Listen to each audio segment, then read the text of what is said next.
Ayan, ito po sa ating lahat. Wow, pagkatapos nga po ng birthday party ng kanyang hubby ay spotted nga po ang mag-josawa na nag-date daw po. So, masasabi mo po talagang sana all, di ba?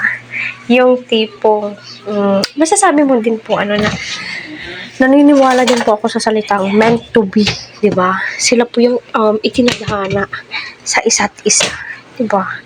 Kasi kung tutuusin ang dami na pong nalilik kay Kalingap Eds, kay Josawa niya lamang po ito bagsak. And syempre botong-boto naman po sila Ate Edna, Kuya Val, Kalingap Rab, 'di ba?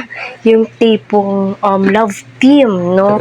Para mag-boost yung confidence nilang dalawa.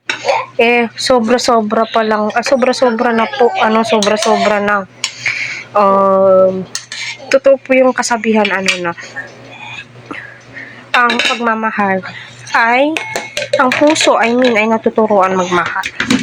'Di ba? At habang tumatagal kayong magkasama is nahuhulog yung loob po ninyo, lalong-lalo na kung nakikita mo sa katangian ng babae yung hinahanap mo, yung ideal girl mo na sinasabi po nila. Kaya kung ano man, no? So andito lang po tayo susuporta sa kanilang dalawa.